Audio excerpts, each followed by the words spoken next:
Assalamualaikum warahmatullahi wabarakatuh. Selamat pagi anak-anakku semuanya, siswa-siswi SMP Islam Bandusari kelas 9. Selamat Bapak ucapkan kepada kalian semuanya yang telah menapaki satu tingkat lagi jalan masa depan kalian.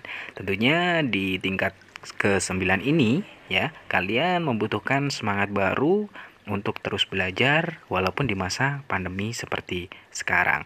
Tentunya tetap jaga kesehatan, jaga semangat kalian, dan kita doakan semoga bumi kita segera membaik.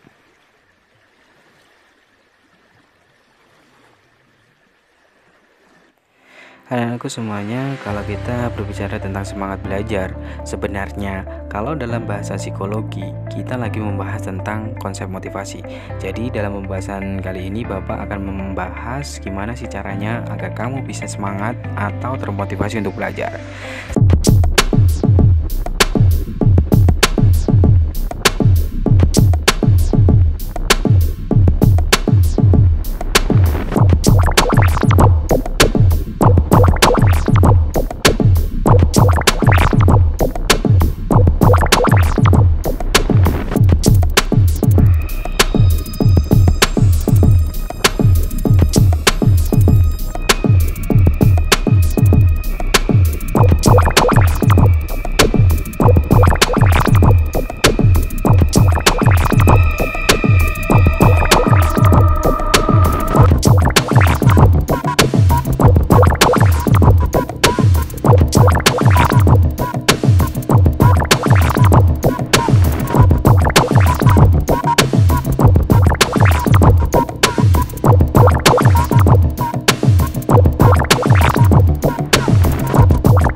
Ada pula orang yang belajar untuk mendapatkan kebahagiaan.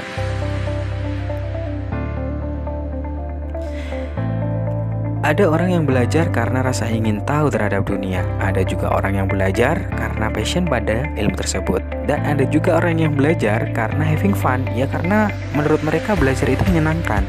Namun ada juga yang belajar karena mereka terpaksa, karena mereka disuruh orang tua, karena obsesi akan sekolah tertentu, atau karena membutuhkan pengakuan dari orang lain. Nah, ada yang kamu harus tahu dan kamu ingat, ada rumus tentang motivasi yang di situ berlaku untuk semua orang, yaitu tindakan yang dilakukan atas motivasi mendapatkan kebahagiaan itu selalu memberi kepuasan yang lebih dibandingkan tindakan yang dilakukan atas motivasi untuk menghindari penderitaan. Nah, kalau kamu tidak semangat belajar, mungkin buat kamu belajar adalah menghindari penderitaan. Kamu sendiri yang dengan sadar menempatkan belajar dalam kotak itu dan memandang bahwa belajar adalah sesuatu yang melelahkan, membosankan, dan harus diselesaikan. Itulah mengapa kamu tidak bahagia melakukannya, karena mungkin saja kamu belajar untuk menghindari penderitaan, bukan untuk mendapatkan kebahagiaan. Ini jugalah yang membedakan motivasi menghindari penderitaan dan mendapatkan kebahagiaan. Kalau kamu belajar untuk menghindari penderitaan, ya kamu menganggap kalau kamu harus belajar. Sedangkan kalau kamu belajar untuk mendapatkan kebahagiaan, ya kamu belajar karena kamu mau belajar, bukan karena harus. Perbedaan simpel ini antara mau dan harus tentu berpengaruh sekali. Akan lebih keren ketika kamu memang mau daripada kamu harus, karena kamu tidak terpaksa untuk belajar, karena itu kemauan dari dalam diri kamu sendiri. Mungkin ini alasan yang menjadikanmu tidak ikhlas, dan kamu pun akhirnya capek. Lalu belajarmu menjadi tidak efektif, sampai akhirnya kamu pun bingung, kenapa sih kerja kerasmu selama ini mesti kalah dengan orang lain? Dan hal ini bisa jadi karena kamu tidak menikmatinya. Makanya belajar bisa menjadi beban buat kamu. Ya kalau sudah seperti itu, selamat menikmati kelelahan dalam menjalaninya. Lalu, apa yang bisa kita lakukan agar motivasi belajar kita berubah? Tenang, Bapak punya tipsnya. Yang pertama, start with why. Nah, pernahkah sih kamu tanya pada diri kamu sendiri selama ini, mengapa kamu belajar? Mengapa kamu sekolah?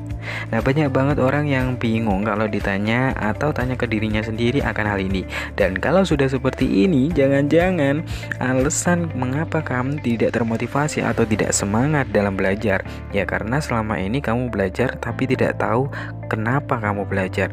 Kamu tidak tahu apa tujuanmu. Ya jelas kalau sudah begitu, kamu pasti tidak semangat belajar. Ibaratkan kamu melakukan sesuatu tapi kamu tidak tahu kenapa kamu harus melakukan hal itu. Makanya ini harus ditentukan segera. Buat tujuanmu dari sekarang dan tulis di buku catatanmu sespesifik mungkin. Mungkin coba buat tujuan belajar yang itu benar-benar dari keinginanmu sendiri. Misal, aku belajar karena aku ingin jadi psikolog. Atau misal, aku belajar karena aku ingin punya skill keren, biar nanti gampang untuk mencapai mimpiku sebagai apa misalnya, dan lain sebagainya. Dan jangan lupa buat tujuanmu sespesifik mungkin, biar jadinya jelas apa output yang ingin kamu capai nanti ketika kamu sudah belajar. Jadi belajarmu ini ada artinya. Nah, kalau sudah ada artinya, ini akan jadi motivasi buat kamu. Karena ya kalau kamu melakukan sesuatu tapi kamu tidak tahu artinya apa, tidak tahu buat apa, ya gimana kamu mau jadi semangat? Nah, kalau ditarik kesimpulan, hal pertama yang harus kamu lakukan adalah pikirkan apa tujuanmu.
Sudah seperti itu tipsnya. Kalau mau buka sosmed, ya beneran buka sosmed, bukunya ditutup dulu dan kamu kasih batas waktu 10 menit misalkan. Dan setelah itu 20 menit kamu belajar, 20 menit 30 menit tanpa gangguan apapun. Kita harus memang bener-bener ya fokus, karena apa? Ketika kita fokus, kita akan bisa masuk ke kondisi tubuh yang dinamakan kondisi flow. Apa itu kondisi flow? Kondisi ketika kita lupa sama semua yang ada di sekeliling kita, dan di situ memang bener-bener fokus dengan apa yang kita lakukan. Perasaannya itu seperti kalau kita main game atau mungkin chat sama seseorang yang kita suka. Tiba-tiba kok sudah jam segini ya. Nah, Anak-anakku semuanya, kondisi flow ini bisa tercapai dalam belajar kamu. Kuncinya satu, ya. Kuncinya fokus. Kalau tidak fokus, hal ini tidak akan bisa tercapai. Oke, itu saja pesan dari Bapak. Semoga bisa kamu terapkan di kehidupan kamu masing-masing. Sekian dari Bapak, saya akhiri. Wassalamualaikum warahmatullahi wabarakatuh.